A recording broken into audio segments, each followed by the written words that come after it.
Hello, আসসালামু আলাইকুম। আমার কথা কি শোনা যাচ্ছে? যদি আপু শোনা যায় তাহলে কাইন্ডলি একটু মেসেজ মানে ইয়েতে এখানে কমেন্ট করে জানাবেন, তাহলে আমি বুঝতে পারবো যে আমার কথা শোনা যাচ্ছে।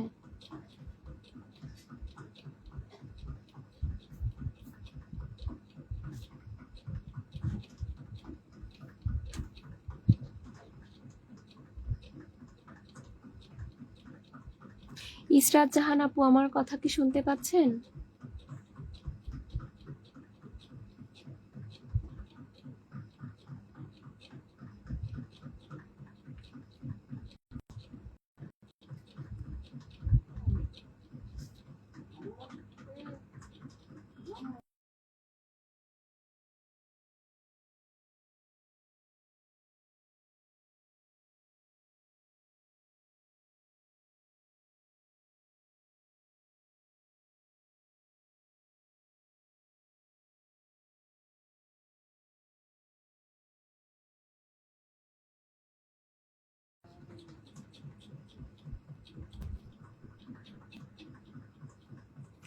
ওয়ালাইকুম আসসালাম। ওকে, ঠিক আছে।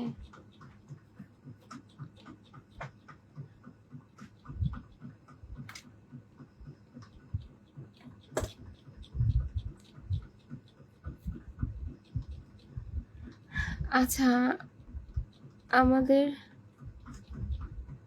শুধু ইসরাত আপুই জয়েন করেছে, আর আরেকটা আপু জয়েন করার কথা ছিল, এখনো জয়েন করে নাই। আপু হয়তো ইয়েতে অনলাইনে নেই। আচ্ছা, ঠিক আছে, আমরা তাহলে ক্লাস শুরু করি। হ্যাঁ, আর হচ্ছে পরে যে আপু আসবে সে রেকর্ডেড ক্লাসটা দেখে নেবে, কারণ সময় চলে যাচ্ছে যেহেতু, শুধু শুধু আমরা সময় নষ্ট না করি। আচ্ছা, তার আগে একটু আমি আমার পরিচয় দিই। আমি হচ্ছে government college of applied human science থেকে ফুড অ্যান্ড নিউট্রিশন ডিপার্টমেন্ট থেকে আমি আমার অনার্স মাস্টার্স কমপ্লিট করেছি। আমার ব্যাচ ছিল হচ্ছে FN32 ব্যাচ। আর হচ্ছে বর্তমানে আমি একটা সরকারি প্রাথমিক বিদ্যালয়ে কর্মরত আছি, আর পাশাপাশি হচ্ছে নিউট্রিশনিস্ট হিসেবেও কাজ করতেছি। আর এর পাশাপাশি হচ্ছে BCS এর জন্য আর কি চেষ্টা করছি। তো এই আর কি আমার পরিচয়। আচ্ছা, ইসরাত আপু কোন ক্যাম্পাস থেকে একটু যদি কাইন্ডলি জানাতেন তাহলে ভালো লাগতো।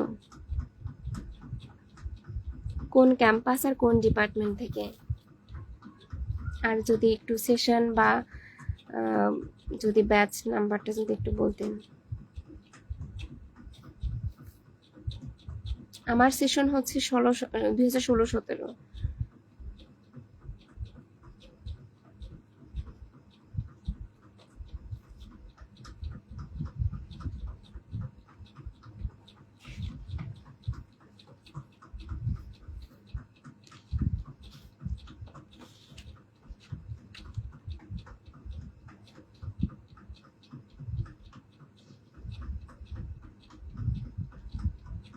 আচ্ছা আচ্ছা, আকিজ কলেজ থেকে।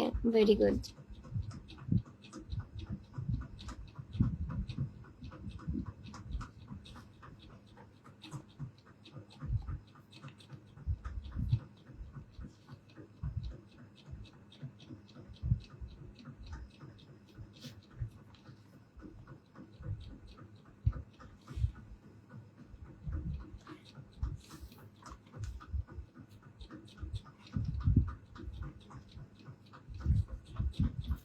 ওকে, ঠিক আছে। 19-20 batch, food and nutrition department. Wow, great. Same department, যাক, ভালো, খুবই ভালো। আমাদেরই জুনিয়র, আমাদের ডিপার্টমেন্টের আমাদেরই জুনিয়র। ওকে, আচ্ছা, ঠিক আছে আপু, আমরা তাহলে ক্লাস শুরু করি। আজকে হচ্ছে আমরা যেটা পড়বো সেটা হচ্ছে বাংলাদেশ বিষয়াবলী। আমাদের তো আপু হয়তো সবাই তো ইয়েতে আমরা তো সিলেবাস পেয়ে গেছি, আমি তারপরে একটু দেখাচ্ছি এখানে। বাংলাদেশ বিষয়াবলিতে হচ্ছে আমাদের প্রথম থেকে একটু দেখি যদি, তাহলে আমাদের এখানে হচ্ছে জেনারেল পার্টের মধ্যে হচ্ছে 6টা সাবজেক্ট আছে, বাংলা, ইংরেজি, বাংলাদেশ বিষয়াবলী, আন্তর্জাতিক বিষয়াবলী, মানসিক দক্ষতা আর হচ্ছে গাণিতিক যুক্তি। আর এখানে হচ্ছে আমাদের বাংলাতে আছে হচ্ছে টোটাল 20 নাম্বার, বাংলাতে 20। আচ্ছা, আমি যদি সিলেবাসটা যদি একটু লিখি তাহলে ভালো হবে।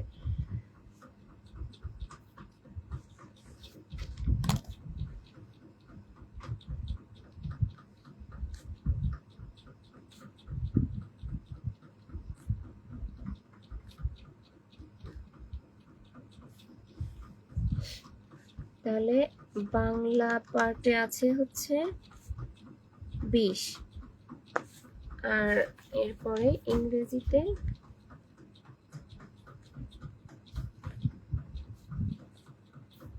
ইংরেজিতে 20। এর ভিতরে আবার হচ্ছে একটু আছে, 2টা পার্ট ডিস্ট্রিবিউট করা আছে। গ্রামার পার্টে হচ্ছে 15, আর লিটারেচার পার্টে হচ্ছে আছে 5, এই হচ্ছে 20 নাম্বার। আর তারপরে হচ্ছে বাংলাদেশ বিষয়াবলী,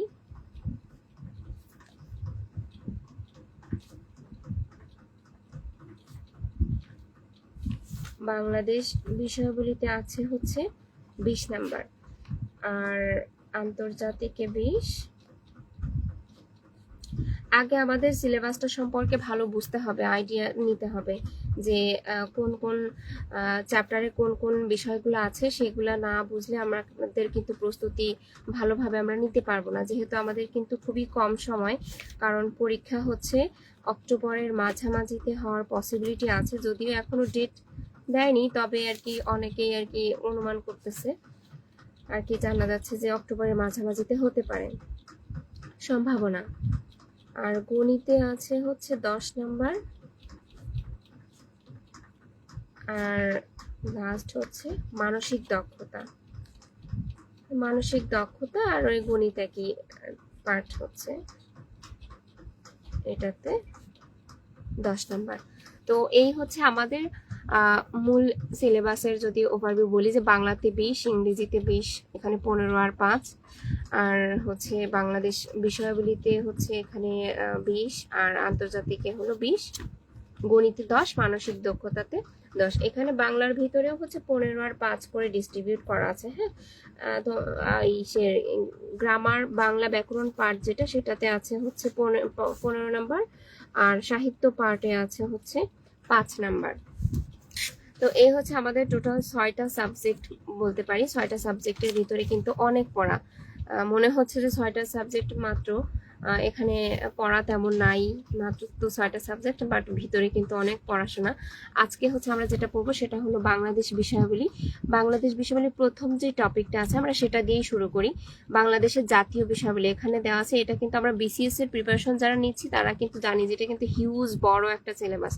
তো সেখান থেকে কিন্তু অনেক ছোট করে দিয়েছে এই সিলেবাসটা, যে শুধুমাত্র আধুনিক যে যুগটা সেখান থেকে স্টার্ট করেছে তারা, যে 1757 থেকে আজ পর্যন্ত যেই যত ধরনের ইতিহাস আছে সব ধরনের ইতিহাস আর কি আমাদের জানতে হবে। তো এটা একটা ভালো দিক যে এখান থেকে সিলেবাসটা একটুখানি কমায় দিয়েছে, তো একটু আর কি ইজি হবে, যে পড়াটা একটু কমে গেছে।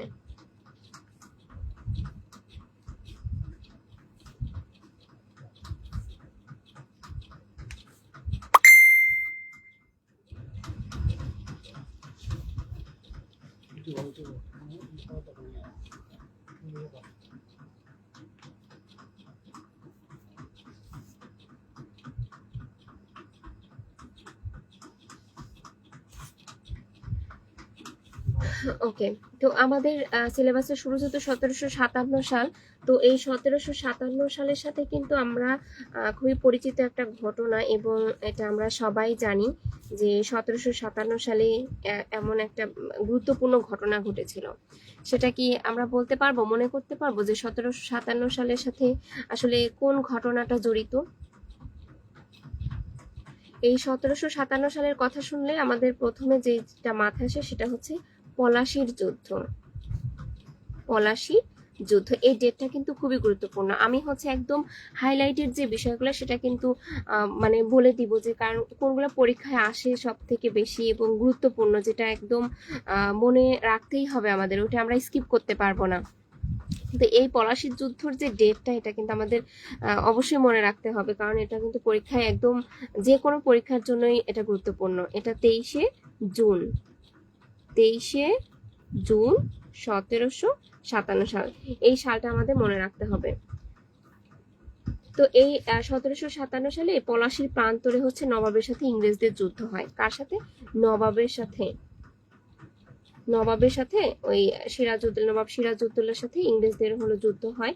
তো হচ্ছে তখন মীর মদন মোহনলাল, তারপরে এরা এই যে সৈনিকগণ ছিল এরা যুদ্ধ করে, কিন্তু নবাবের যে সেনাপতি ছিল মীর জাফর, তারপরে জগৎ শেঠ, রায় দুর্লভ, এয়ার লতিফ, এরা হচ্ছে তখন দেশদ্রোহীদের ষড়যন্ত্রে নবাব পরাজিত হয়। এদের এদের ইসের মতো কি বলে, এরা হচ্ছে নিহত হয়ে যায়, পরাজিত হয়। মীর জাফর, জগৎ শেঠ, রায় দুর্লভ, ইয়ার লতিফ, উমিচাঁদ। তো এই যুদ্ধের মাধ্যমে হচ্ছে বাংলার যে স্বাধীনতার সূর্য সেটা অস্তমিত হয়। আর সিরাজউদ্দৌলার যে হত্যাকারী মোহাম্মদী বেগ, এই নামটা আমাদের মনে রাখতে হবে, মোহাম্মদী বেগ।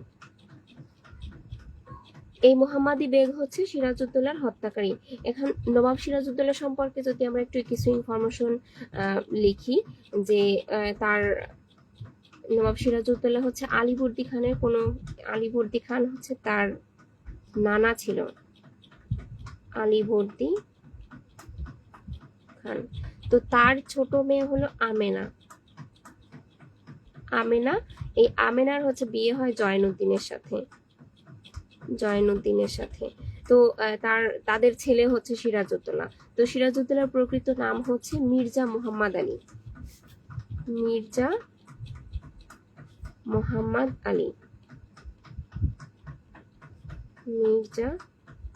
আলী।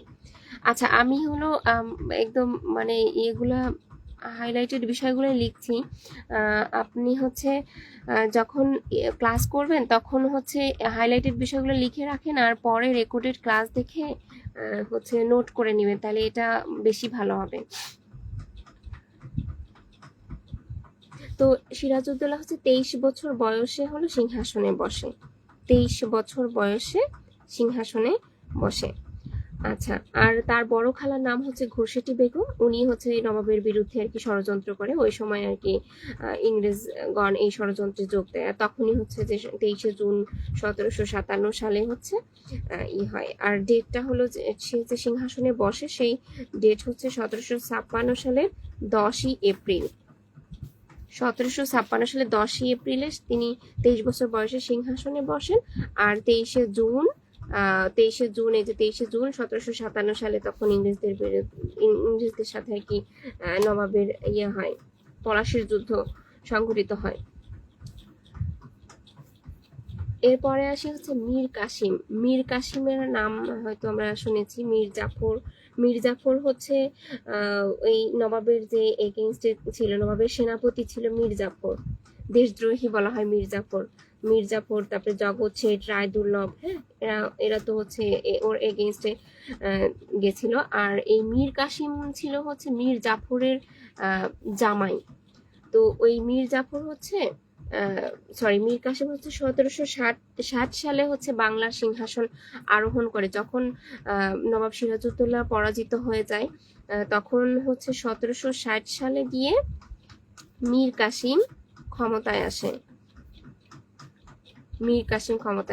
ঠিক আছে, 1757 সালের পরে 1760 সালে মীর কাসিম ক্ষমতায় আসে।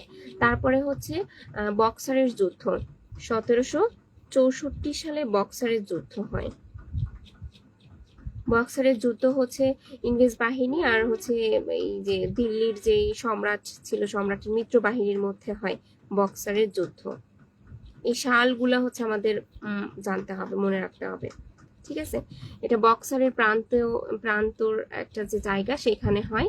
ওখানে মীর কাসিম নেতৃত্ব দেয় সেই যুদ্ধে, আর ইংরেজদের কাছে হচ্ছে শোচনীয়ভাবে পরাজিত হয়ে যায় পলাশির যুদ্ধে। এখানে একটা বিষয় যে পলাশির যুদ্ধে হচ্ছে পলাশির যুদ্ধ আর এই বক্সারের যুদ্ধের ভিতরে সব থেকে বড় যে পার্থক্য সেটা হচ্ছে পলাশির যুদ্ধে তো এখানে পরাজিত হয়, নবাব পরাজিত হয়ে যায়, বাংলাদেশে ইংরেজদের প্রভুত্ব তখন স্থাপিত হয়।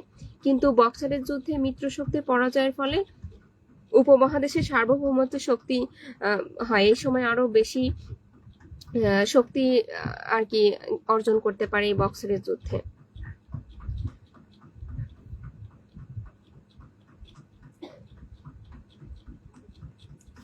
এখানে এই বিষয়টার সাথে আরেকটা গুরুত্বপূর্ণ যে বিষয় সেটা হচ্ছে বাংলার প্রথম স্বাধীন নবাব কে।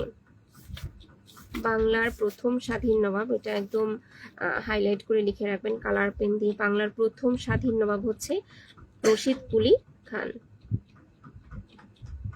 প্রথম স্বাধীন নবাব মুর্শিদ কুলি খান। মুর্শিদ কুলি খান। তাহলে আমরা প্রশ্নগুলা এখান থেকে কি কি প্রশ্ন আসতে পারে একটু দেখি। যে পলাশির যুদ্ধ কবে হয়? 23শে জুন 1757 সালে। বাংলার প্রথম স্বাধীন নবাব কে? নবাব মুর্শিদ কুলি খান।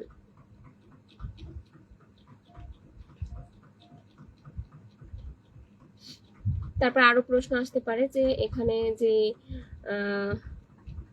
নবাব সিরাজউদ্দৌলার পিতার নাম কি ছিল? জয়নুদ্দিন। মাতার নাম ছিল আমেনা।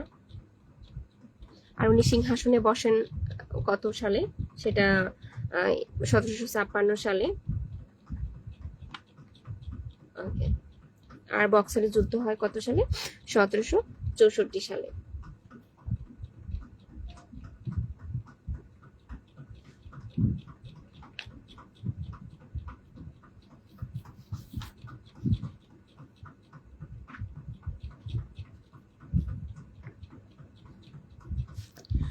আচ্ছা আপু, আমার কথা কি বোঝা যাচ্ছে? আমি কি বোঝাতে পারতেছি? যদি একটু কমেন্ট করতেন। আমার কথা কি শোনা যাচ্ছে? কোনো কিছু বুঝতে অসুবিধা হলে প্লিজ একটু জানাবেন।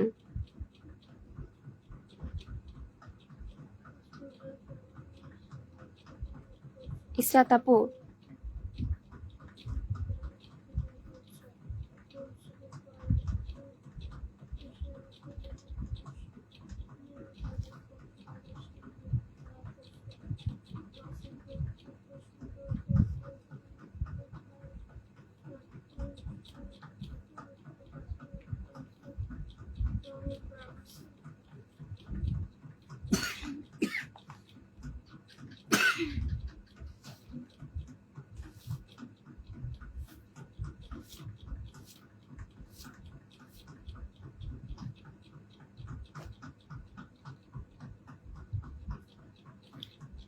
ওকে ঠিক আছে আপু, যদি কোনো কিছু বুঝতে অসুবিধা হয় অবশ্যই জানাবেন। হ্যাঁ আচ্ছা, আমি নেক্সট পার্টে চলে যাচ্ছি তাহলে।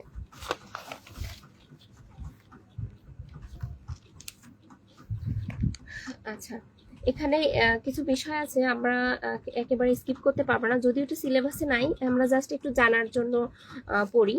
যে ওই সময় হচ্ছে ভারতীয় উপমহাদেশে বা বাংলাদেশে অনেক ইউরোপীয়দের আগমন ঘটে। তো ওটা হচ্ছে সিলেবাসের ভিতরে নাই, এটা 1757 সালের আগের কাহিনী।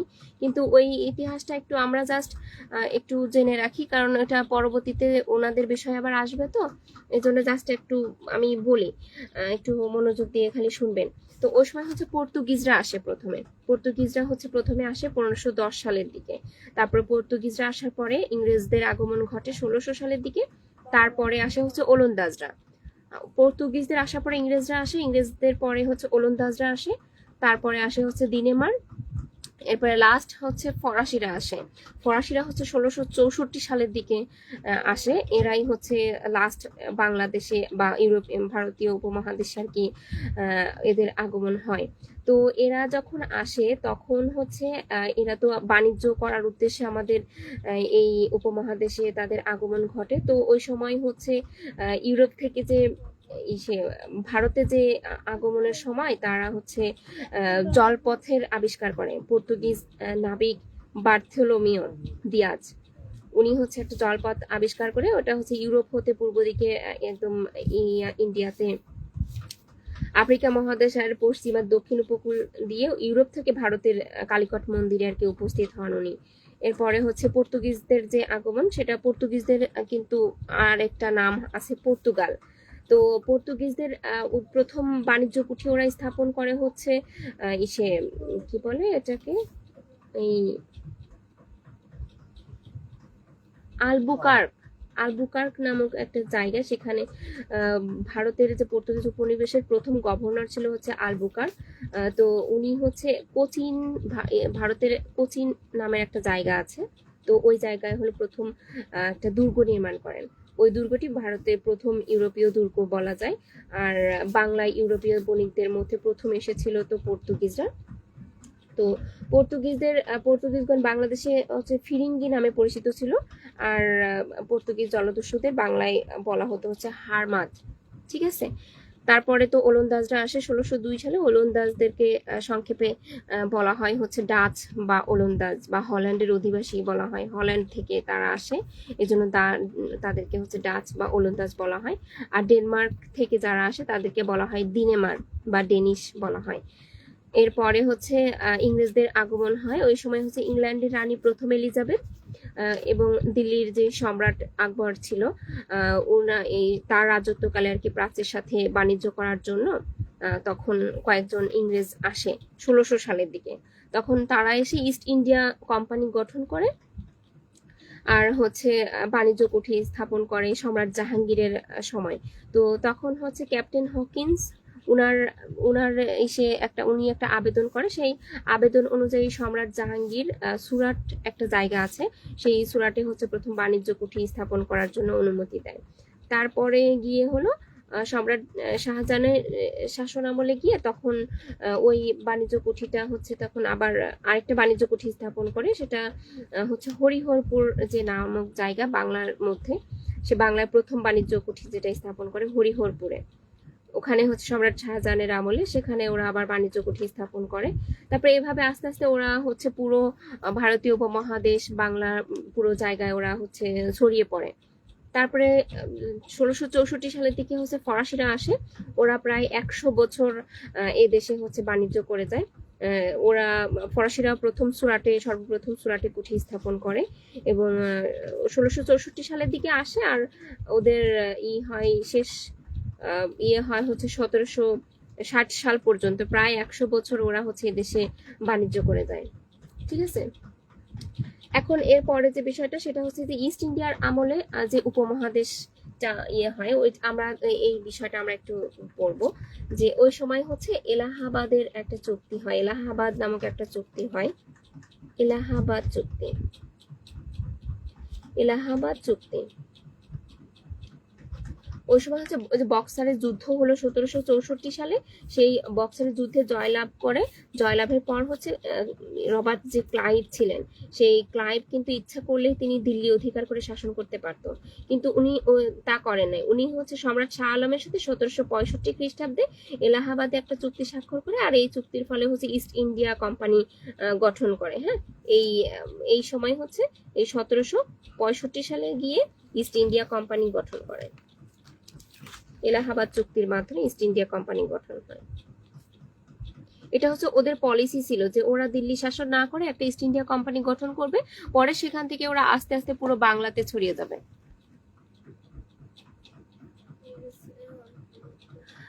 আচ্ছা আপু, এক্সামের সিলেবাসের পিকটা কাইন্ডলি দিয়ে দিলে ভালো হয়। হ্যাঁ হ্যাঁ ঠিক আছে, সিলেবাস দিয়ে দিব। আর হচ্ছে এই টপিকটার হিস্টোরি কোথা থেকে পড়বো, আচ্ছা আমি বইয়ের লিস্ট আমি দিয়ে দিব। হ্যাঁ, আপনি কোন বই পড়তেছেন বা কোনো বই কিনেছেন কিনা বাংলাদেশ বিষয়াবলী সাধারণ জ্ঞানের জন্য? আমি হচ্ছে বেসিক ভিউটা পড়ি, আবার এটার পাশাপাশি MP3 আমি দুইটা আর কি একসাথে করে পড়ি, দুইটা কম্বাইন্ড করে পড়ি। তো দেখা যায় কিছু কিছু ইনফরমেশন বেসিক ভিউতে ভালো করে গুছাইয়ে দেওয়া, আবার কিছু কিছু বিষয় আছে MP3তে মানে আমার কাছে পড়তে ভালো লাগে। তবে দুইটাই আমার কাছে আলাদা আলাদা ভাবে যদি পড়ি ভালো লাগে। তবে অনেক সময় হচ্ছে যেটা মনে হয় যে বেসিক ভিউতে একদম বেশি ইনফরমেশন দেওয়া থাকে, তো MP3তে মোটামুটি একটু গুছাইয়ে দেওয়া। MP3টাও পড়তে পারেন, MP3টা ইজি আছে। কারণ আর যদি আগে কখনো পড়া না থাকে শুরুটা যদি মাত্রই হয়ে থাকে তাহলে আমি বলবো যে MP3টাও ভালো, MP3ও পড়তে পারেন। আর বেসিক ভিউটাও ভালো, দুটোই ভালো। তো আমি হচ্ছে ওই দুইটা মিলাই আর কি একসাথে ইয়ে করি, তো এই জন্য আমার কাছে দুইটাই ভালো লাগে।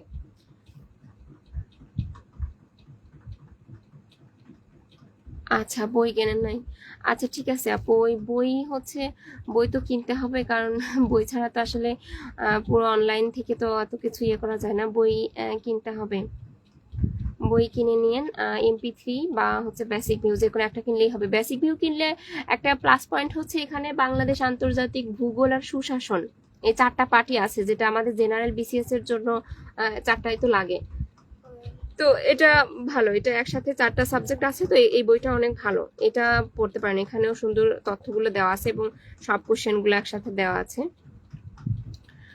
এই বেসিক ভিউ কিনে নিলে এটার পাশাপাশি দেখা যাচ্ছে আর বাকি সাবজেক্টের জন্য ইয়ে চাপ কমে যাবে। একটা হচ্ছে বাংলার জন্য আমি অগ্রদূত পড়ি, অগ্রদূত বাংলা পড়ি, এটা আমার কাছে ভালো লাগে। আর এক একজন এক একটা পড়ে, তো তো আমি যে বইগুলা পড়ি আমি ওটার কথাই বলতেছি, যে আমি সাধারণ জ্ঞানের জন্য বেসিক ভিউটা বেশি পড়ি, আর হচ্ছে বাংলার জন্য হচ্ছে অগ্রদূত, আন্তর্জাতিক আর ভূগোল সুশাসন সবগুলো তো বেসিক ভিউতে চলে আসতেছে। আর বাকি থাকলো কি, বাংলাতে হচ্ছে অগ্রদূত বাংলা, আর ইংরেজির জন্য আমি মাস্টার বই পড়ি, আর হচ্ছে ম্যাথের জন্য হলো খাইরুলসের বেসিক ম্যাথ, ঠিক আছে। আর হচ্ছে সাধারণ বিজ্ঞানের জন্য ওরাকলের যে বইটা আছে ওইটা দেখি। আর বাদ থাকলো কি, আর বাকি থাকলে হচ্ছে ইংলিশ লিটারেচার। ইংলিশ লিটারেচারের হচ্ছে আমি ওই প্রফেসরসের বইটা আমি আমার আছে, ওইটা পড়ি। তবে ইংলিশ লিটারেচারের একটা বই আছে যে হ্যান্ডবুক, শর্ট একটা বই আছে, ওটা, ওই বইটা অনেক ভালো। ওই বইটার নামটা আমি ভুলে গেছি, যদি নামটা আমি দেখে আমি জানিয়ে দিব ওই বইটার নাম কি। হ্যান্ডবুক ইংলিশ লিটারেচার এই টাইপের কি একটা নাম যেন, খুব চিকন একটা বই, এবং ওই বইটা অনেক ভালো। এটা আমি পড়ছি, মানে এমনি দেখেছি কিছু, কয়েক ইয়ে আমি পড়েছি, ওইটা পড়ে ভালো লেগেছে। এই তো। আর আর যদি বইয়ের লিস্ট লাগে আমি তাহলে আলাদা করে লিস্ট দিয়ে দিব। আচ্ছা ঠিক আছে, আমরা ক্লাস কন্টিনিউ করি তাহলে। আচ্ছা তাহলে এলাহাবাদ চুক্তিটা আমরা জানলাম, এরপরে হচ্ছে আসবে দ্বৈত শাসন। আমরা একটু ফাস্ট যাই, হ্যাঁ, নইলে আমাদের সিলেবাস তো কভার হবে না। হ্যাঁ, দ্বৈত শাসন, দ্বৈত শাসনের প্রবর্তক কে? Lord Clive. দ্বৈত শাসনের প্রবর্তকের নাম হচ্ছে লর্ড ক্লাইভ, এটা খুবই গুরুত্বপূর্ণ, একদম স্টার চিহ্ন। দ্বৈত শাসনের প্রবর্তক হচ্ছে লর্ড ক্লাইভ। দ্বৈত শাসন প্রবর্তিত হয় হচ্ছে 1765 সালে। কত সালে? 1765 সালে। এরপরে হচ্ছে 76-এর মন্বন্তর। আমরা এক্সট্রা ইনফরমেশন পড়বো না, যেই বিষয়গুলো PSC ফোকাস করে আমরা শুধু ওই বিষয়গুলো ফোকাস করেই পড়বো। হ্যাঁ, 76-এর মন্বন্তর, 76-এর মন্বন্তর হয় হচ্ছে 1770 সালে। 76-এর মন্বন্তর, 76-এর মন্বন্তর হয় হচ্ছে 1770 সালে। ওই সময় হচ্ছে অনাবৃষ্টি, খরার কারণে ফসল নষ্ট হয়ে যায় বাংলায়, এর কারণে হচ্ছে খাদ্যের অভাব দেখা দেয়। আর হচ্ছে এটার এই 1776-এর এটার বাংলা সাল হচ্ছে 1176, 1176 বলা হয়। হ্যাঁ, এটা কিন্তু বাংলা সাল। আর এই 1776 কিন্তু ইংরেজি সাল। হ্যাঁ, ইংরেজি সাল হচ্ছে 1776 আর বাংলা সাল হচ্ছে সরি, ইংরেজি হচ্ছে 1770 আর বাংলা হচ্ছে 1176। এই 1176 বাংলা সাল অনুযায়ী কিন্তু নামকরণ হয়েছে 76-এর মন্বন্তর। এটা পরীক্ষায় কিন্তু খুব আসে এবং খুবই কনফিউজিং, যে 1770 নাকি 1776 নাকি 1170 নাকি 1176 কোনটা হবে, এটা খুবই কনফিউশন করে দেয় অপশনে। এটা আমাদের মনে রাখতে হবে, 1176 হচ্ছে বাংলা আর 1770 হচ্ছে ইংরেজি। এটাকে 76-এর মন্বন্তর বলা হয় বা মহা দুর্ভিক্ষ বলা হয়। এই সময় বাংলার গভর্নর ছিল হচ্ছে কার্টিয়ার। গভর্নরের নাম কি ছিল? কার্টিয়ার ছিল, কার্টিয়ার। এরপরে হচ্ছে আসবে হলো 1700, এরপরে আসবে হচ্ছে আমাদের ভারত শাসন আইন।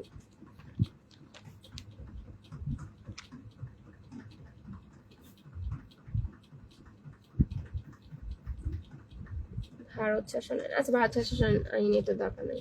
আচ্ছা এখন যে বিষয়টা আসবে সেটা হচ্ছে যে গভর্নর, গভর্নরদের সম্পর্কে আমরা জানবো, এই বিষয়টা অনেক গুরুত্বপূর্ণ, এখান থেকে প্রায় প্রশ্ন আসে। প্রথমে যেটা আসবে সেটা যিনি আসবেন তিনি হচ্ছে ওয়ারেন হেস্টিংস, গভর্নর ওয়ারেন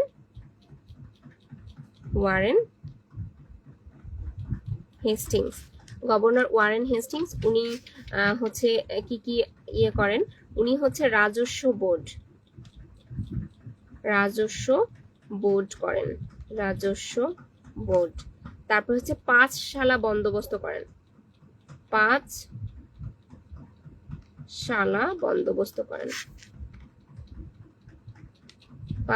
বন্দোবস্ত করেন, এটা 22তম বিসিএস এ আসছে। হ্যাঁ, পাঁচশালা বন্দোবস্ত। তারপরে হচ্ছে ভূমি রাজস্ব ব্যবস্থা, এটার মধ্যেই পড়বে। আর এরপরে দ্বৈত শাসন ব্যবস্থা রহিত করেন। প্রথমে হচ্ছে দ্বৈত শাসনে যে লর্ড ক্লাইভ এটা প্রবর্তন করেন, আর তারপরে ওয়ারেন হেস্টিংস এসে এই দ্বৈত শাসন ব্যবস্থা হচ্ছে রহিত করেন, দ্বৈত শাসন ব্যবস্থা রহিতকরণ করেন। তাহলে এটা হচ্ছে ওয়ারেন হেস্টিংস এর যে ভূমিকাগুলো ছিল, রাজস্ব বোর্ড স্থাপন, তারপরে হচ্ছে পাঁচশালা বন্দোবস্ত অর্থাৎ ভূমি রাজস্ব ব্যবস্থা, তারপরে দ্বৈত শাসন রহিতকরণ। তারপরে লর্ড কর্নওয়ালিস,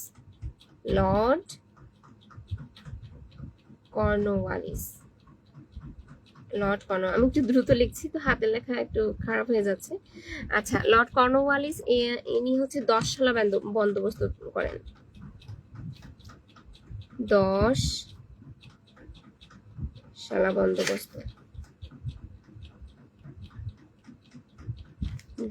বন্দোবস্ত করেন। আরেকটা হচ্ছে চিরস্থায়ী বন্দোবস্ত, 10শালা বন্দোবস্তকেই কিন্তু চিরস্থায়ী বন্দোবস্ত বলা হয়। হ্যাঁ, চিরস্থায়ী বন্দোবস্ত বলা হয়। এটাও 23তম বিসিএস এর প্রশ্ন, চিরস্থায়ী বন্দোবস্ত। কত সালে? 1793 সালের 22 মার্চ, 1793 সালের 22 মার্চ। সূর্যাস্ত, এই সময় গিয়ে হচ্ছে সূর্যাস্ত আইন পাশ হয়, সূর্যাস্ত আইন পাশ হয়। তারপরে হচ্ছে লর্ড ওয়েলেসলি,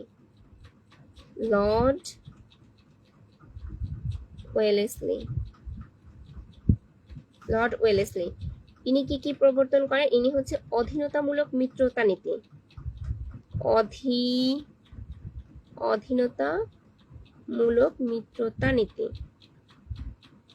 অধীনতামূলক মিত্রতা নীতি। তারপরে হচ্ছে ব্রিটিশদের বিরুদ্ধে টিপুর সংগ্রাম,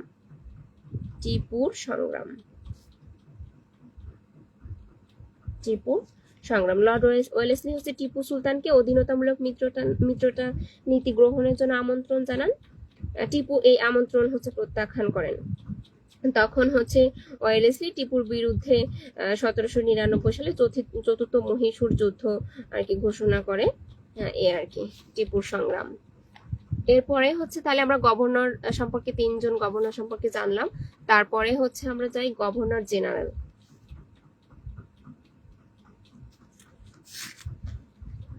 এখন আমরা দেখি গভর্নর জেনারেল সম্পর্কে। গভর্নর জেনারেলের হচ্ছে প্রথম যিনি আছে Lord William Bentinck, Lord William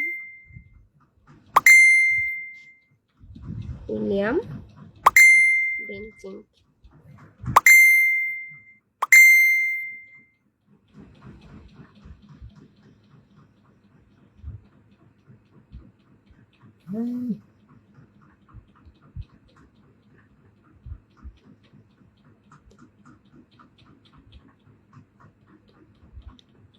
Lord William Bentinck ইনি হচ্ছে সতীদাহ প্রথা নিষিদ্ধকরণ করেন, সতীদাহ প্রথা নিষিদ্ধ করেন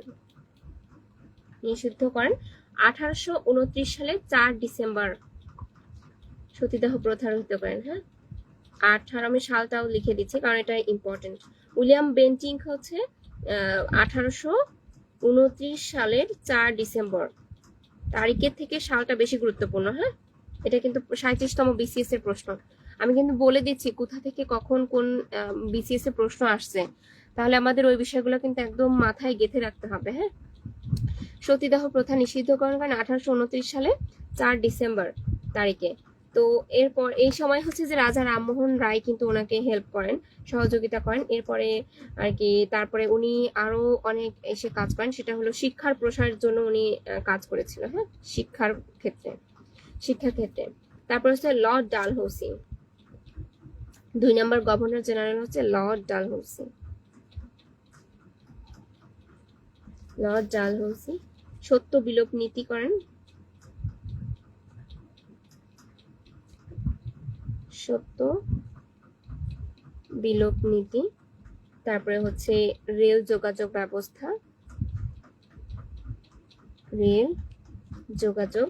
তারপরে হচ্ছে ডাক ব্যবস্থা, ডাক ব্যবস্থার ক্ষেত্রে এই ডাক ব্যবস্থা করেন। এরপরে বিধবা বিবাহ আইন করেন, বিধবা বিবাহ আইন।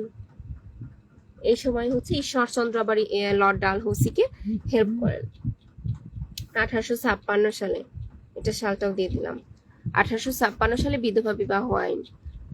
ওকে, এরপরে হচ্ছে গভর্নর জেনারেল গেল। তারপরে হচ্ছে গভর্নর জেনারেল ও viceroy, Lord Canning. General governor প্রথমে হচ্ছে Lord Canning, Lord Canning. Lord Canning হচ্ছে প্রথম যেটা করেন, উনি হচ্ছে মুদ্রা ব্যবস্থা, পুলিশ ব্যবস্থা, মুদ্রা ব্যবস্থা, তারপরে পুলিশ ব্যবস্থা, সরি পুলিশ ব্যবস্থা, আর হচ্ছে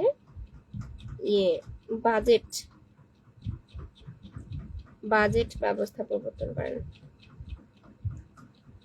তাহলে মুদ্রা, পুলিশ, বাজেট, এটা হচ্ছে লর্ড ক্যানিং এর ক্ষেত্রে। হ্যাঁ, লর্ড ক্যানিং মুদ্রা, পুলিশ আর হচ্ছে বাজেট।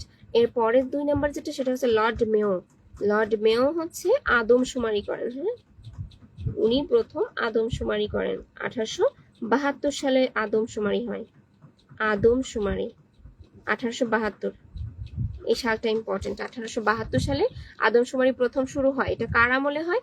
লর্ড মেয়র আমলে হয়। ঠিক আছে, এতটুকু বুঝতে পেরেছো? সরি, পেরেছেন আপু? একটু কমেন্ট করে জানান।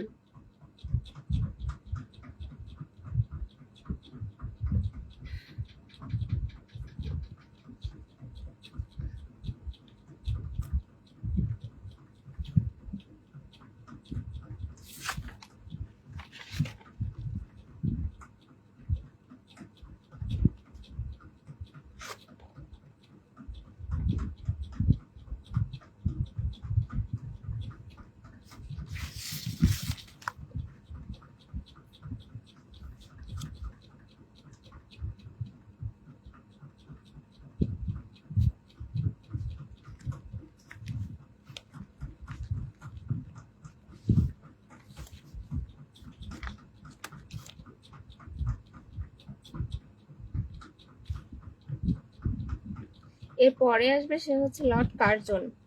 লর্ড কার্জন, এর মাঝে লর্ড লিটন আর হচ্ছে রিপন আছে। লর্ড লিটন হচ্ছে অস্ত্র আইন আর হচ্ছে সংবাদপত্র আইন প্রবর্তন করেন। আর এরা অতটা ইম্পর্টেন্ট না, তারপরেও একটু জেনে রাখেন। লর্ড লিটন হচ্ছে অস্ত্র আইন আর সংবাদপত্র আইন, আর লর্ড রিপন হচ্ছে হান্টার কমিশন। 1882 সালে প্রাথমিক এবং মাধ্যমিক শিক্ষা সংস্কারের জন্য আর কি হান্টার কমিশন গঠন করে। আর হচ্ছে এর পরে গিয়ে লর্ড কার্জন। লর্ড কার্জন হচ্ছে উনি বঙ্গভঙ্গ করেন 1905 সালে গিয়ে বঙ্গভঙ্গ করেন। এটা খুবই গুরুত্বপূর্ণ, লর্ড কার্জন। এখান থেকে 24তম বিসিএস এ প্রশ্ন আসছে এবং লাস্ট 44তম বিসিএস এ প্রশ্ন আসছে লর্ড কার্জন এই বঙ্গভঙ্গ থেকে। 1905 সালের 16ই অক্টোবর হচ্ছে বঙ্গভঙ্গ করেন লর্ড কার্জন। বাংলার বিভাজন হয়। ঠিক আছে, তো ওই সময় হচ্ছে পূর্ব বাংলার আর আসামের প্রথম লেফটেন্যান্ট গভর্নর ছিল হচ্ছে ব্যামফিল্ড ফুলার। আর বাংলা, বিহার, উড়িষ্যা নিয়ে বাংলা প্রদেশ গঠিত ছিল। 1905 সালের 16 অক্টোবর ভারতের ভাইসরয় ছিলেন লর্ড কার্জন। উনি হচ্ছে ঘোষণা করেন বাংলা প্রদেশকে দুইটা ভাগে ভাগ করে ফেলেন। আর এই ঘটনার ফলে বঙ্গভঙ্গ বা বাংলার যে বিভাগ বঙ্গভঙ্গ নামে পরিচিত হয়। এই বঙ্গভঙ্গ অনুযায়ী বাংলাদেশের ঢাকা, রাজশাহী, চট্টগ্রাম এবং আসাম নিয়ে হয় হচ্ছে পূর্ববঙ্গ, আসাম। আর এই নবগঠিত প্রদেশের রাজধানী ছিল হচ্ছে ঢাকা, আর অন্যদিকে হলো বাংলা, বিহার, উড়িষ্যা নিয়ে গঠিত হয় পশ্চিম বাংলা প্রদেশ, আর ওইটার রাজধানী ছিল হচ্ছে কলকাতা। একটা বাংলা পূর্ববঙ্গ আসামের রাজধানী ছিল হচ্ছে ঢাকা, আর হচ্ছে পশ্চিম বাংলা প্রদেশের রাজধানী ছিল হচ্ছে কলকাতাতে। ঠিক আছে। আর ওই সময় পূর্ব বাংলার আসামের প্রথম লেফটেন্যান্ট গভর্নর ছিল হচ্ছে ব্যামফিল্ড ফুলার। কি নাম ছিল? ব্যামফিল্ড ফুলার লেফটেন্যান্ট ছিল। ওই যে দুইটা পার্ট হয়ে যায়, একটা পার্টে আমি লিখে দিই, একটা হচ্ছে পূর্ববঙ্গ ও আসাম, আর আরেকটাতে হয় হচ্ছে পশ্চিম বাংলা প্রদেশ, পশ্চিম বাংলা। তো এই পূর্ববঙ্গ আসামে যে গভর্নর, লেফটেন্যান্ট গভর্নর ছিল, সেটা দিয়ে তা হচ্ছে কে? Bampfylde fuller.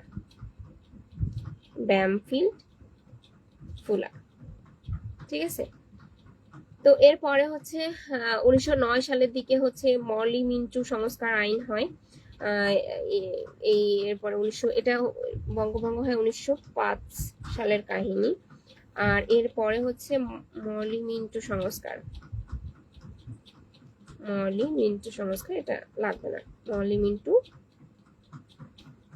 সংস্কার 1909 সালের কাহিনী। লর্ড কার্জনের পরে হচ্ছে আসলে লর্ড হার্ডিন্স।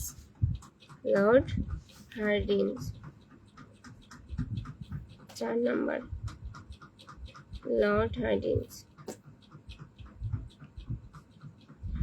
হার্ডিন্স। উনি হচ্ছে বঙ্গভঙ্গ রদ করেন।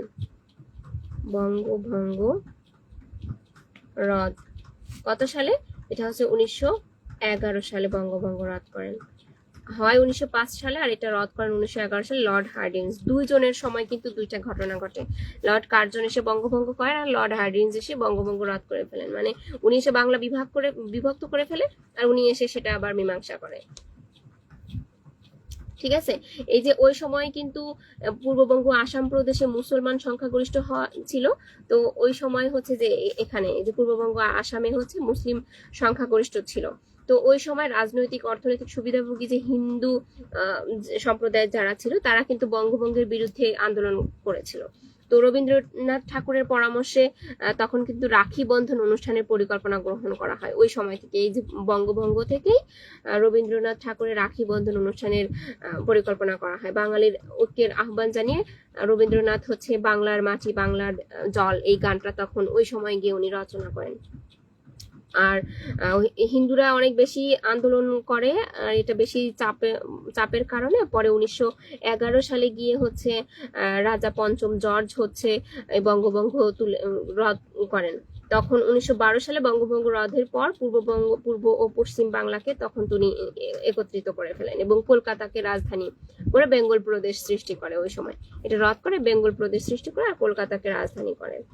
তো রাজধানী কলকাতা থেকে পরে দিল্লিতে স্থানান্তর হয় বঙ্গভঙ্গ রদের ফলে। যে হয় 1912 সালে রাজধানী কলকাতা থেকে পরে দিল্লিতে ওটা স্থানান্তরিত হয়।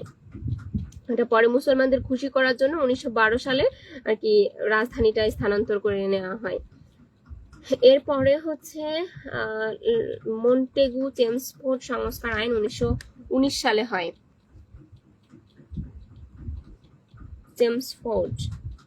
লর্ড চেমসফোর্ডের সময় হচ্ছে সংস্কার, লর্ড মন্টেগু চেমসফোর্ড সংস্কার আইন, এটা হয় 1919 সালে। এতটুকুই আমরা জানবো। এরপরে হচ্ছে লর্ড মাউন্টব্যাটেন।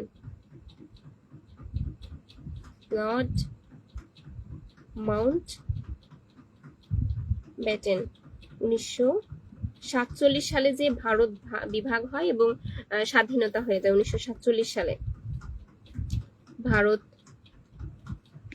বিভাগ ও স্বাধীনতা হয়। ব্রিটিশ ভারতের শেষ ভাইসরয় বা বড়লাট যেটাই বলি, সেটা হচ্ছে যে লর্ড মাউন্টব্যাটেন ছিলেন।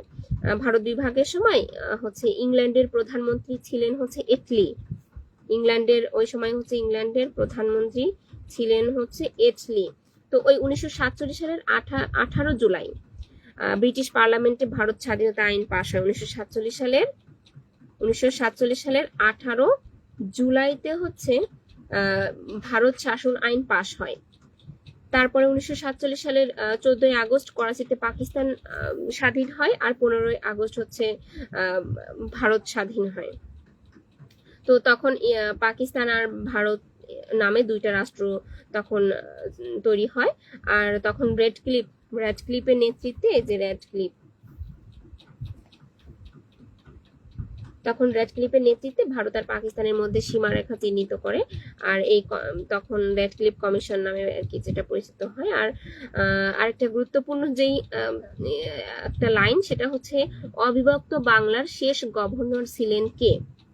অবিভক্ত বাংলার শেষ গভর্নর ছিল হচ্ছে ফ্রেডরিক জন বারোজ।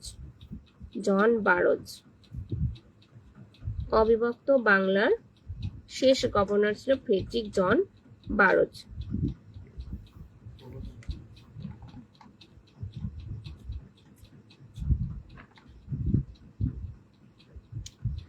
এটা হচ্ছে আমাদের বিভিন্ন গভর্নর জেনারেল এবং ভাইসরয় তাদের যেই ভূমিকা বা তারা যেই কাজগুলো সংস্কার করেছিল, বিভিন্ন বিষয় তারা নতুন নতুন অনেক বিষয়। আচ্ছা, এখন কি দেখা যাচ্ছে আপু?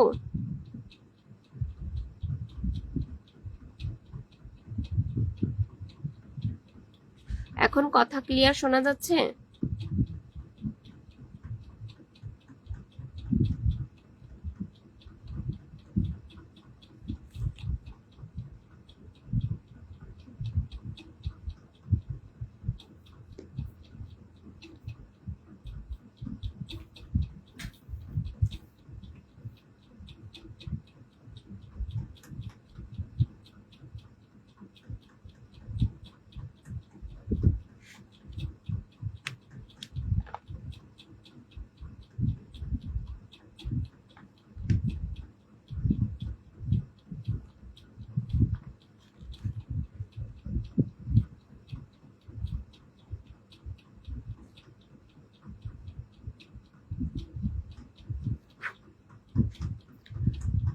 আমার কথা কি শোনা যাচ্ছে ইসরাত আপু?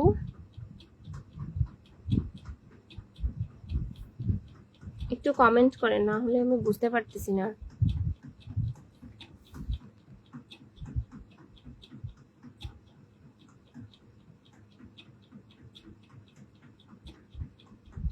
আচ্ছা আচ্ছা, ঠিক আছে আপু, আমি ইনশাআল্লাহ তাহলে আমি আগামী ক্লাসে চেষ্টা করব। ওকে,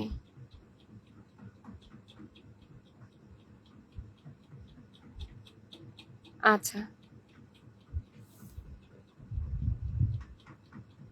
আচ্ছা। এখন যে বিষয় সেটা হচ্ছে বিভিন্ন ধরনের আন্দোলন হয় বাংলায়, ঠিক আছে? সেই আন্দোলনের ভিতরে আমাদের সব আন্দোলন পড়বো না, কিছু কিছু আন্দোলন আমরা পড়বো। সেটা প্রথম যেটা ফকির সন্ন্যাসী আন্দোলন, আমরা জাস্ট একটু সামারি করে যাব। হ্যাঁ, ফকির সন্ন্যাসী প্রথম যে আন্দোলনটা হয় সেটা হচ্ছে ফকির সন্ন্যাসী আন্দোলন। এই ফকির সন্ন্যাসী আন্দোলন হচ্ছে ফকির বিদ্রোহ নামে পরিচিত। ফকিররা হচ্ছে 1760 সাল থেকে 1800 সাল পর্যন্ত, 1760 থেকে 1800 সাল পর্যন্ত বাংলার বিভিন্ন স্থানে হচ্ছে বিদ্রোহ করেছিল। তো এই সময় ইস্ট ইন্ডিয়া কোম্পানি যে ক্ষমতা লাভ করলো, তো ক্ষমতা লাভের পর সর্বপ্রথম যে বিদ্রোহ হয়েছিল তা ইতিহাসে কিন্তু এই ফকির সন্ন্যাসী বা ফকির বিদ্রোহ যেটা, এটাই শুরু হয়েছিল। তো ওই ফকিররা কি করে, ওরা হচ্ছে 1760 সাল থেকে 1800 সাল পর্যন্ত 40 বছর পর্যন্ত বাংলার বিভিন্ন স্থানে বিদ্রোহ করেছিল।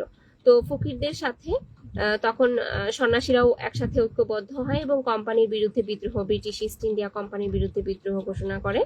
আর এরপরে এর ভিতরে 1764 সালে কিন্তু যে বক্সারের যুদ্ধ হয়, আমরা যে আগে পড়ে আসছি, 1764 সালে বক্সারের যুদ্ধে মীর কাসিম ইংরেজদের বিরুদ্ধে ফকির সন্ন্যাসীদের সমর্থন করেন।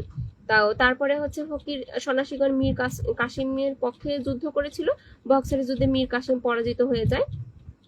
আর হচ্ছে ওই ব্রিটিশরা জয়ী হয়ে যায়। তখন হচ্ছে ফকির আন্দোলনের নেতা যে ছিল সেটা হচ্ছে মজনু শাহ। মজনু শাহ মজনু শাহ তারপরে ভবানী পাঠক। ভবানী পাঠক মজনু শাহের নেতৃত্বে ফকিরগণ তখন সে রাজশাহী, বগুড়া, পাবনা, রংপুরে তখন ওরা বিভিন্ন আন্দোলন, ইংরেজদের বিরুদ্ধে আন্দোলন করে।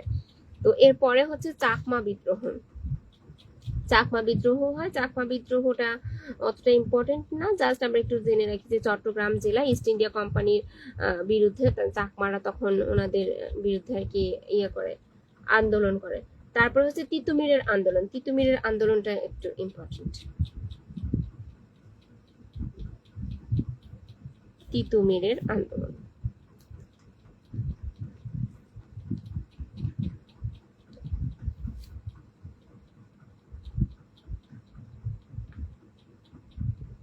তো এখানে তিতুমিরের হচ্ছে প্রকৃত নাম নাম আগে ছিল হচ্ছে মীর নিসার আলী। তিতুমির প্রথম হচ্ছে বারাসাতের ইংরেজদের বিরুদ্ধে বিদ্রোহ ঘোষণা করেন। উনি হচ্ছে 24 পরগনার কিছু অংশ, নদিয়া, ফরিদপুরের কিছু অংশ নিয়ে স্বাধীন রাষ্ট্র ঘোষণা করেন। আর তাকে দমন করার জন্যই তখন ইংরেজ বাহিনী তিতুমিরের কাছে হচ্ছে পরাজিত হয়। এই বিদ্রোহ, এই তখনকার ওই বিদ্রোহটাই কিন্তু বারাসাতের বিদ্রোহ নামে পরিচিত হয়। নারিকেল বাড়িয়ায় 1831 সালে 1831 সালে নারিকেল বাড়িয়া, ব্রাহ্মণবাড়িয়া, নারিকেল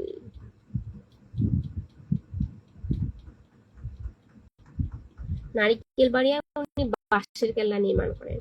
1831 সালে ইংরেজ লেফটেন্যান্ট কর্নেল স্টুয়ার্টের নিয়ে এক বাহিনী প্রেরণ করে। যে কর্নেল স্টুয়ার্ট হচ্ছে বিরাট একটা বাহিনী প্রেরণ করে। তখন ইংরেজদের সাথে হচ্ছে তিতুমিরের ইয়ে হয়, যুদ্ধ শুরু হয়ে যায় এবং তখন 40 জন আর কি তিতুমির সহ 40 জন আর কি শহীদ হয়ে যায় তখন। আর তিতুমির প্রথম বাঙালি হিসেবে ইস্ট ইন্ডিয়া কোম্পানির বিরুদ্ধে অস্ত্র ধারণ করে তিতুমিরই প্রথম শহীদ হয়। এরপরে যেটা অনেক গুরুত্বপূর্ণ সেটা হচ্ছে ফরায়েজি আন্দোলন। এখান থেকে পিএসসিতে কোশ্চেন আসছে অনেকবার।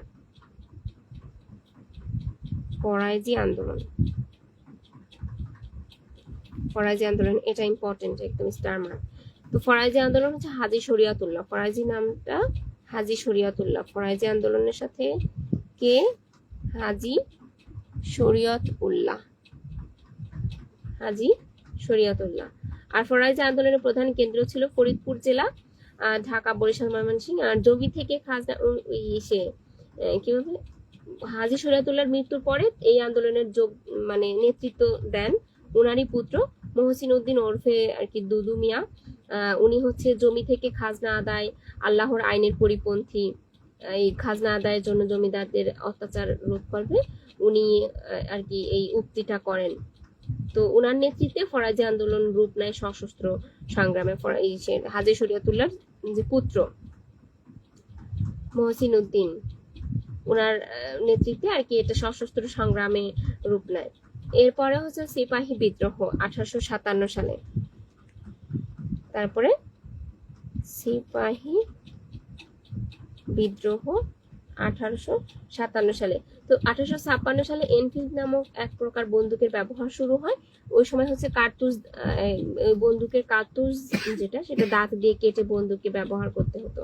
তো তখন একটা গুজব রটে যে কার্তুজে হচ্ছে শুয়োর বা গরুর চর্বি দিয়ে তৈরি। তখন হিন্দু মুসলমান দুই ধরনের সিপাহীদের মধ্যে একটা তৈরি হয়, তখন ধর্ম কেন্দ্রিক একটা বিষয় চলে আসে। তো ওই সময় গিয়ে তারা হচ্ছে একটা আন্দোলন শুরু করে, বিদ্রোহ শুরু করে। তো 1857 সালে 26 জানুয়ারি ব্যারাকপুরে, 1857 সালে 26 জানুয়ারি, ডেটটা একটু জেনে রাখি।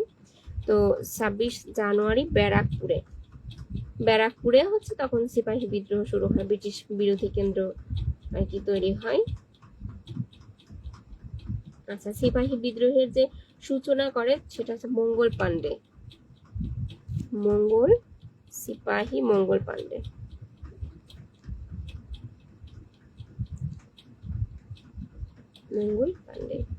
তারপরে আসে হচ্ছে নীল বিদ্রোহ। এটা 1857 সাল গেল। তারপর 1860 সালে দিকে শুরু হয় হচ্ছে নীল বিদ্রোহ। এক একটা আন্দোলন কিন্তু চলছে, সবকিছুই কিন্তু ব্রিটিশ বিরোধী আন্দোলন হয়ে যাচ্ছে। নীল বিদ্রোহ হয় হচ্ছে 1860 সালের দিকে। তো 1860 সালে এই সময় হচ্ছে নীল বিদ্রোহ দমন করার জন্য ইংরেজ সরকার নীল কমিশন গঠন করে। আর নীল বিদ্রোহ এটা 1860 সালে নীলকরদের ইসে আর কি এটা চালু হয়। এটা প্রথম যেটা বাংলাদেশের যশোর জেলার চৌগাছায় প্রথম নীল বিদ্রোহ দেখা দেয়। হ্যাঁ, ওই সময় এটার নাম ছিল নদিয়া। যশোর জেলায় নীল বিদ্রোহ আর কি চালু হয়। তো এরপরে হচ্ছে তেভাগা আন্দোলন।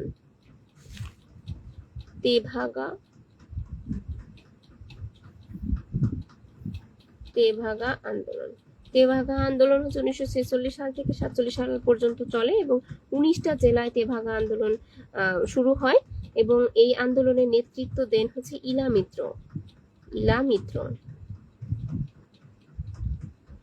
মিত্র তেভাগা আন্দোলনের একজন নেতা ছিলেন, তিনি হাজী মোহাম্মদ দানেশ।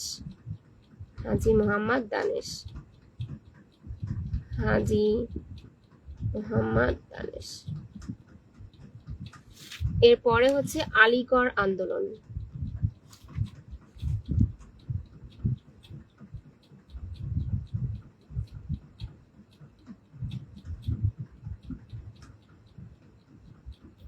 আলীগড় আন্দোলনের প্রবর্তক হচ্ছে স্যার সৈয়দ আহমদ খান।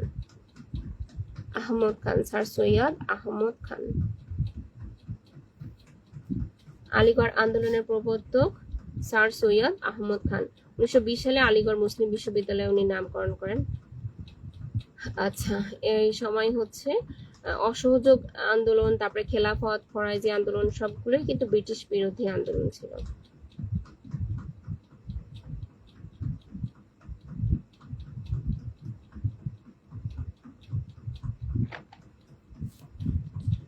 ঠিক আছে আপু, এতটুকু কি বুঝতে পেরেছেন?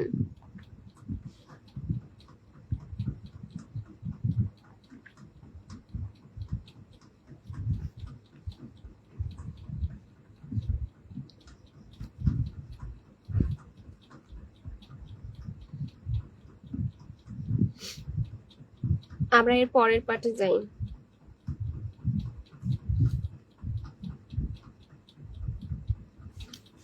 ভারতীয় জাতীয় কংগ্রেস প্রতিষ্ঠা 1885 খ্রিস্টাব্দে ইন্ডিয়ান ন্যাশনাল কংগ্রেস প্রতিষ্ঠিত হয়। ইন্ডিয়ান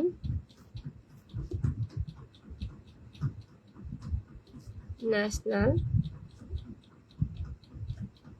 কংগ্রেস প্রতিষ্ঠিত হয় 1885 সালে। তারপরে হচ্ছে এরপরে হচ্ছে 1906 সালে 30 ডিসেম্বর ঢাকায় মুসলিম লীগ প্রতিষ্ঠিত হয়। হ্যাঁ, ইন্ডিয়ান ন্যাশনাল কংগ্রেস 1885 সালে আর 1906 সালে হচ্ছে ঢাকায় মুসলিম লীগ প্রতিষ্ঠিত হয়। তো ওই সময় নিখিল ভারত মুসলিম লীগ আর কি নাম ছিল। ওই সময়কার উদ্যোক্তা ছিল হচ্ছে নবাব সলিমুল্লাহ, আগা খান, বিকের মানে এটা দুইজন, আরো ছিল যে বিকারুল মুলুক। আচ্ছা, তো ওই সময় হচ্ছে বঙ্গভঙ্গ যে হলো ওই 1905 সালে স্বদেশী ইসের সময় কি বলে লর্ড কার্জনের সময়, যে এই সময় কি যে 1905 সালে বঙ্গভঙ্গ হলো। তো ওই সময় বঙ্গভঙ্গের প্রতিবাদে যে আন্দোলন গড়ে ওঠে সেটা সাধারণভাবে হচ্ছে স্বদেশী আন্দোলন বলে। এটাকে কি বলে? স্বদেশী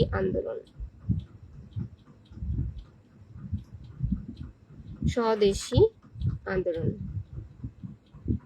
মানে তখন হচ্ছে যে দেশি যে পণ্য, স্বদেশের পণ্য উৎপাদন এবং ব্যবহার, অর্থাৎ বিলাতি পণ্য বর্জন, বয়কট করো, মানে বিদেশি যত পণ্য আছে সব ধরনের বিদেশি পণ্য, বিলাতি পণ্য তখন সবাই বয়কট করা শুরু করলো, বর্জন করলো। তখন নিজেদের দেশীয় যে পণ্যগুলো আছে সেটার উৎপাদন বাড়ালো এবং ওটাই নিজেরা ব্যবহার করা শুরু করলো। তো এটাই হচ্ছে স্বদেশী আন্দোলন। এটা ওই বঙ্গভঙ্গের পরের থেকে শুরু হয় স্বদেশী আন্দোলন 1905 সালে। তো এটা হচ্ছে আমরা মাঝখানে যে আন্দোলন সম্পর্কে পড়তে গিয়ে হচ্ছে এই বিষয়গুলো আর কি ঢুকে গেছে। তো এটার সাথে স্বদেশী আন্দোলনটা ওই সময় আর কি চলে আসে 1905 সালে। তারপরে সশস্ত্র বৈপ্লবিক আন্দোলন 1906 সালের দিকে হয়। সশস্ত্র বৈপ্লবিক আন্দোলন এটা একটু আমরা দেখতে হবে।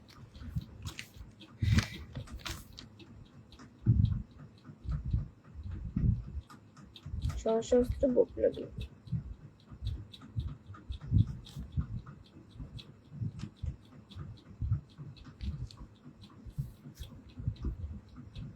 আচ্ছা, এখানে কি কাহিনী হয় 1908 সালের দিকে।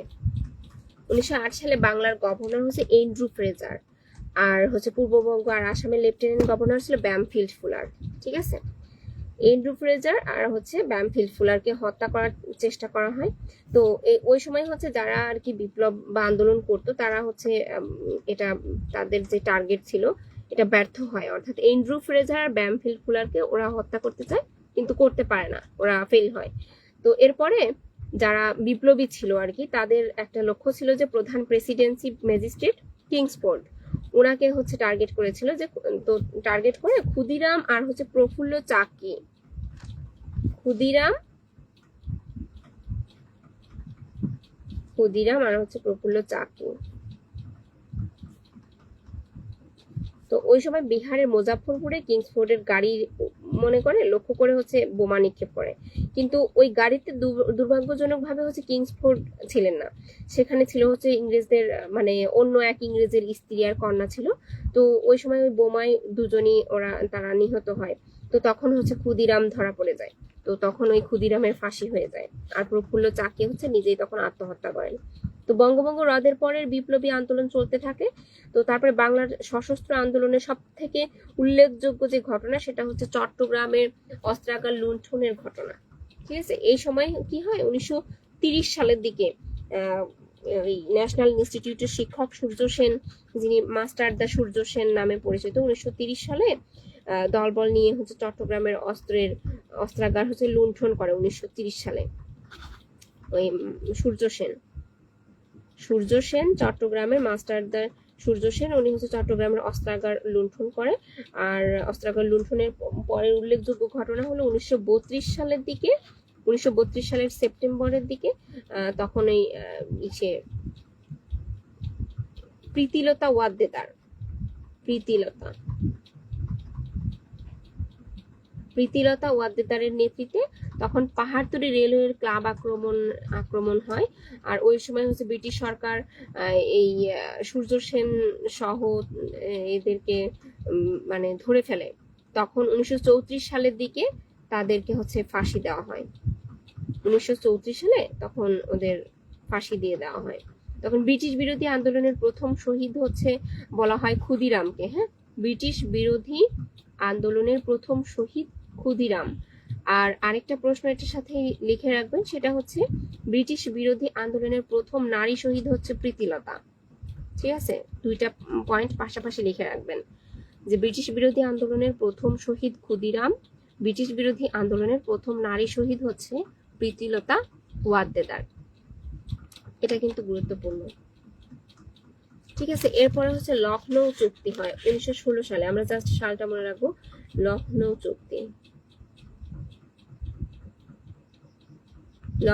চুক্তি এটা হয় হচ্ছে 1916 সালের দিকে। তারপরে রাওলাট আইন আর হচ্ছে জালিয়ানওয়ালাবাগ।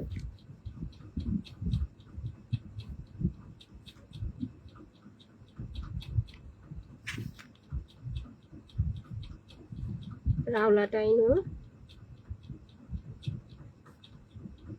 জালিয়ানওয়ালাবাগ। আচ্ছা,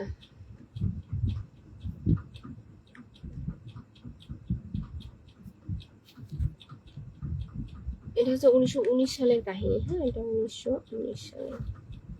তো এই সময় হচ্ছে কি হয় যে রাওলাট আইন মানে ভারতের সন্ত্রাসবাদী আন্দোলন, তারপর বঙ্গভঙ্গ রদ আন্দোলন প্রতিহত করার জন্য ব্রিটিশ সরকার হচ্ছে 1918 সালে কুখ্যাত বা রাওলাট আইন আর কি প্রবর্তন করে। হ্যাঁ, যে এইটা রাওলাট আইন প্রবর্তন করে। তখন হচ্ছে ভারতে সন্ত্রাসবাদী আন্দোলন চলছিল আর এদিকে বঙ্গভঙ্গ রদ আন্দোলন চলছিল। তখন 1918 সালের কাহিনী, তখন 1918-তে হচ্ছে রাওলাট আইন 1918-তে হচ্ছে রাওলাট আইন প্রবর্তন করে ব্রিটিশ। তখন এই আইনের দ্বারা সংবাদপত্রের করা হয়, কণ্ঠরোধ করে দেওয়া হয়, যে কোনো লোককে নির্বাসনে নেওয়া হয়, বিনা বিচারে কারাদণ্ড দেওয়া হয়, নির্বাসনে দেওয়ার ব্যবস্থা করা হয়। তো ওই রাওলাট আইনের প্রতিবাদে জনগণের হচ্ছে শোভাযাত্রা বা প্রতিবাদ শুরু করে জনগণ। তো ওই প্রতিবাদ চলাকালীন সরকার হচ্ছে গুলি চালায়, সেই গুলিতে অনেক লোক হচ্ছে আর কি মারা যায়। তো তার সেইটার প্রতিবাদে 1919 সালের দিকে জালিয়ানওয়ালাবাগের উদ্যানে 10,000 মানুষ একসাথে সমবেত হয়। হ্যাঁ, এটা 10,000 মানুষ একসাথে সমবেত হয়। তখন হচ্ছে ওই জেনারেল ডায়ার সমবেত জনগণকে কোনোরূপে হুঁশিয়ারি প্রদান করে না, তখন সেনাবাহিনীকে গুলিবর্ষণ করার জন্য নির্দেশ দেন এই জেনারেল ডায়ার। উনি হচ্ছে সবাইকে আর কি সেনাবাহিনীকে বলেন গুলি চালাতে বলেন। তো তখন হচ্ছে বহু লোক আর কি ওই সময় হতাহত হয়। তো জালিয়ানওয়ালাবাগ নৃশংস হত্যাকাণ্ডের কাহিনী প্রচারিত হলে সমস্ত ভারতে তখন একদম প্রতিবাদের ঝড় উঠে যায়। আর ওই সময় গিয়ে সে রবীন্দ্রনাথ হচ্ছে ইংরেজদের দেয়া একটা উপাধি ছিল, নাইট উপাধি।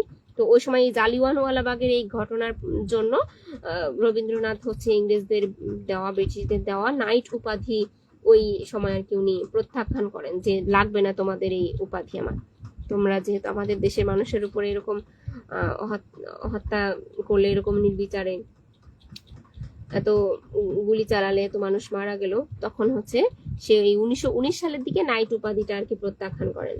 ঠিক আছে, জেনারেল ডায়ারের নির্দেশে। তারপরে হচ্ছে খিলাফত আন্দোলন হচ্ছে মোহাম্মদ আলী, তারপরে মাওলানা শওকত আলী, মোহাম্মদ আলী আর কি বেশি নেতৃত্ব দিয়েছেন। মোহাম্মদ আলী জানলেই হবে। খিলাফত আন্দোলন হচ্ছে মোহাম্মদ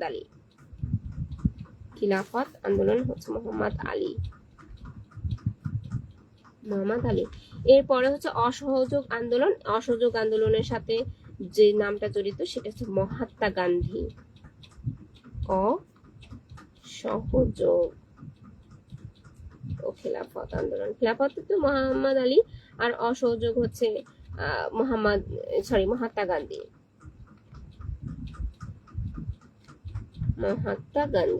1920 সালে 20 মার্চ ওই সময় রাওলাট আইন জালিয়ানওয়ালাবাগের হত্যাকাণ্ডের প্রতিবাদে 1920 গান্ধী অসহযোগ আন্দোলনের কর্মসূচি ঘোষণা করেন।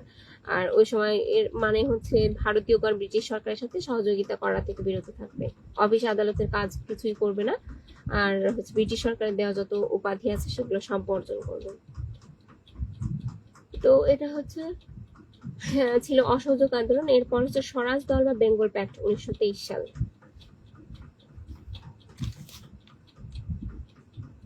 স্বরাজ দল ও বেঙ্গল প্যাক্ট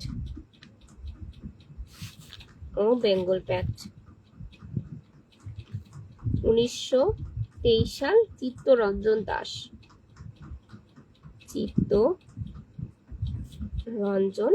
দাস ওনার নেতৃত্বে আর কি হয় 1923 সালে।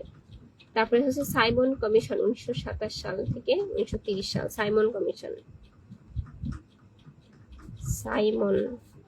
1930 সালে হয়, 1927 থেকে 30 সালে হয়।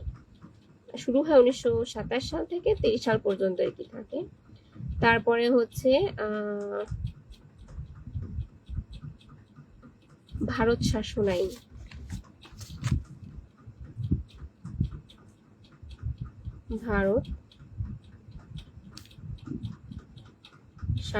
এটা হচ্ছে 1935 সাল। সাইমন কমিশন আর হচ্ছে যে গোল টেবিল বৈঠকের আলোকে 1935 সালে ভারত শাসন আইন হয়। আর এই আইনের প্রধান যে বৈশিষ্ট্য ছিল সেটা হচ্ছে ভারত শাসন যুক্তরাষ্ট্রীয় সরকার পদ্ধতি এবং প্রাদেশিক স্বায়ত্তশাসন প্রবর্তন করবে।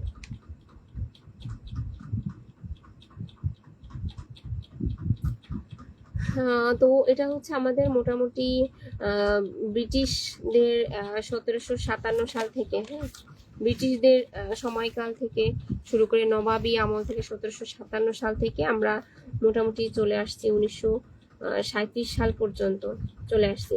এরপরে যে বিভাগ এখনো আমাদের বিভাগ পর্যন্ত যায়নি, আমরা ভারত শাসন আইন পর্যন্ত আসছি।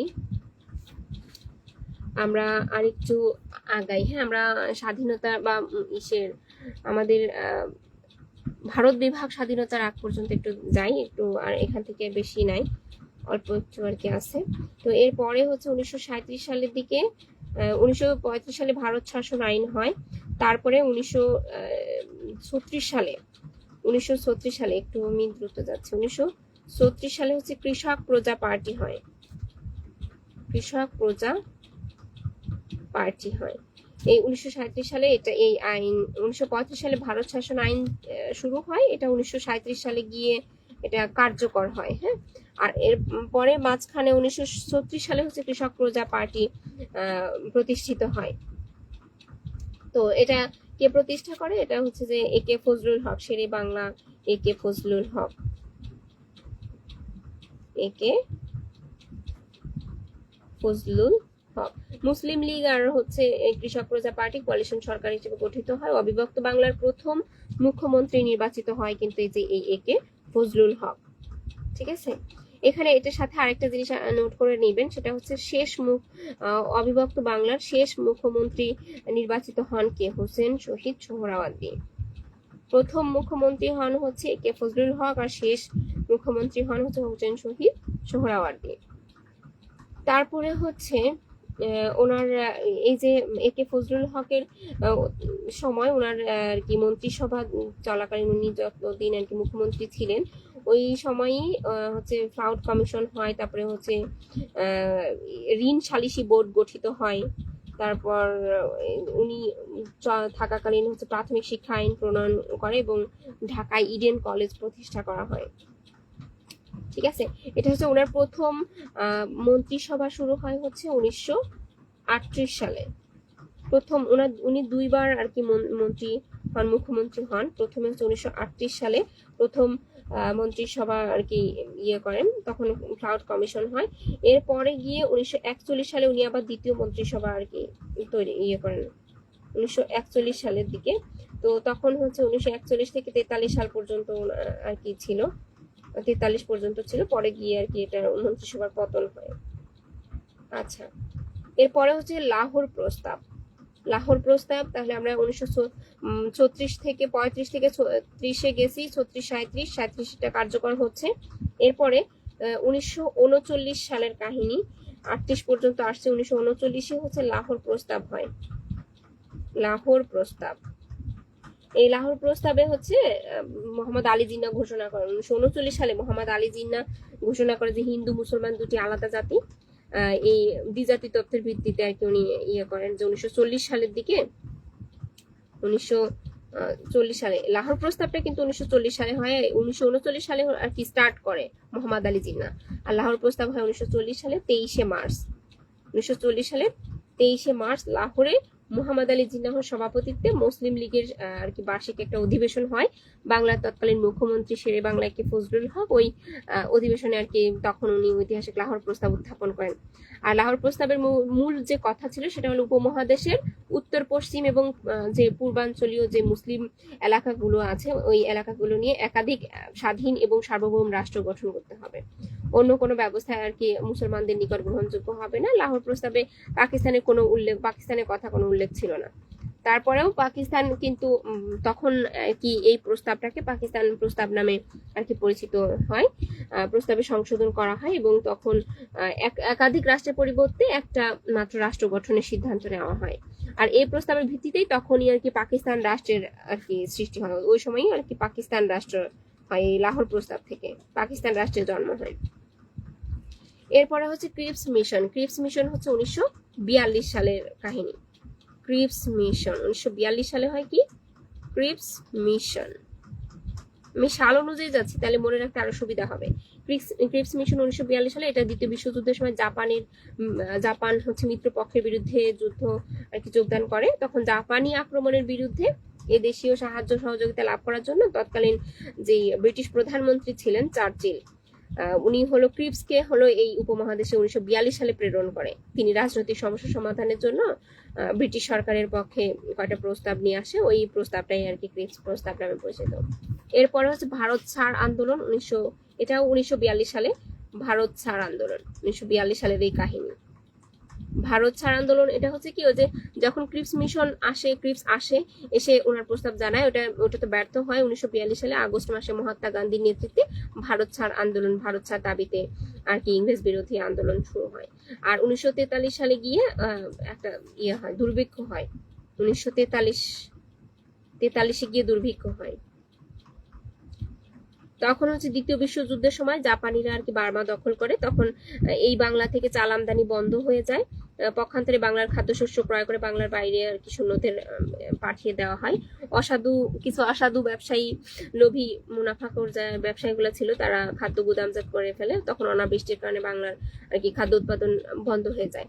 আর 1943 সালে বাংলায় এক ভয়াবহ দুর্ভিক্ষ হয়। 1943 থেকে 46 সাল ব্যাপী দুর্ভিক্ষে এবং এর ফলে সৃষ্ট মহামারীর কারণে প্রায় 35 থেকে 38 লক্ষ লোক মারা যায়। 1350 সালে সংঘটিত এই দুর্ভিক্ষকেই 50-এর মন্বন্তর বলা হয়। এর আগে কিন্তু আমরা 76-এর মন্বন্তর পড়েছিলাম 1770 সালে, আর এটা হচ্ছে 50-এর মন্বন্তর বলা হয়। এই 1943 সালে যে দুর্ভিক্ষটা হয় সেটা হলো 50-এর মন্বন্তর। 50-এর মন্বন্তর হয়। এরপরে 1947 সালে গিয়ে তারপরে হচ্ছে আমাদের যে হয় ভারত বিভাগ এবং স্বাধীনতা, ভারতে বিভাগ হয়।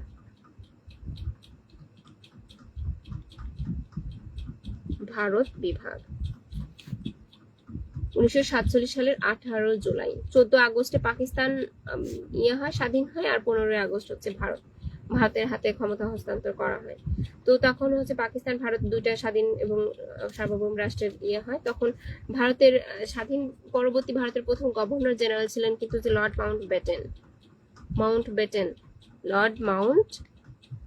ব্যাটেন, উনি প্রথম গভর্নর জেনারেল ছিল। আর পাকিস্তানের গভর্নর জেনারেল ছিলেন হচ্ছে মোহাম্মদ আলী জিন্নাহ।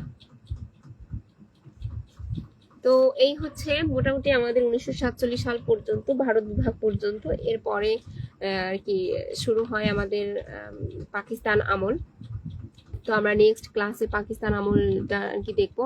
মোটামুটি অনেক যতটুকু জেনেছি, তো ইনশাল্লাহ এই বিষয়গুলো হচ্ছে আমরা পড়ে মনে রাখার চেষ্টা করব। আর এটা আমার এই ক্লাস করার পরে তারপরে হচ্ছে চেষ্টা করবেন এটা সাথে সাথে নোট করে ফেলতে, না হলে এটা থাকবে না, রেসটা কেটে যাবে। মনে থাকতে, ব্রেনে থাকতে থাকতে এটা নোট করে ফেলবেন। আর অতি শীঘ্রই বই যদি না থাকে তাহলে অবশ্যই বই কিনে নিতে হবে। কিনে এটা এই ক্লাস লেকচারটা শোনার পর তারপরে বইয়ের থেকে জাস্ট হচ্ছে প্রশ্নগুলা সলভ করবেন। অতিরিক্ত ইনফরমেশন না পড়লেও হবে, জাস্ট প্রশ্ন সলভ করলেই হবে। হ্যাঁ, প্রিভিয়াস যে প্রশ্নগুলো বিভিন্ন চাকরির যে পরীক্ষায় প্রশ্নগুলো আসছে সেগুলো সলভ করলে মোটামুটি একটা আয়ত্ত আসবে এবং আরো কনফিডেন্ট পাবেন। তো ঠিক আছে। আর আজকে ক্লাসটা কি বুঝতে পেরেছেন কিনা একটু জানান। কোথাও যদি কোনো সমস্যা থাকে, কোনো সমস্যা আছে কিনা ইসরাত আপু?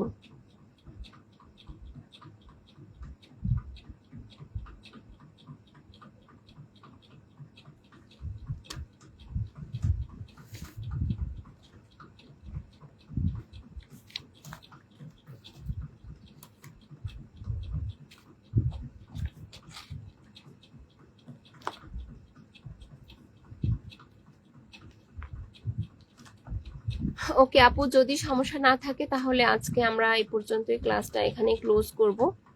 তো ঠিক আছে আপু, ধন্যবাদ আমাকে সময় দেওয়ার জন্য এবং কষ্ট করে ক্লাসে জয়েন থাকার জন্য অনেক ধন্যবাদ। আর যদি পড়তে গিয়ে কোনোটা বুঝতে অসুবিধা হয়, কোনোটা কনফিউশন তৈরি হয়, তাহলে আমাকে অবশ্যই জানাবেন, গ্রুপে জানাবেন, মেসেজ দিবেন। তো ঠিক আছে, অনেক ধন্যবাদ। আজকের মতো এখানেই তাহলে রাখছি। আল্লাহ হাফেজ, আসসালামু আলাইকুম।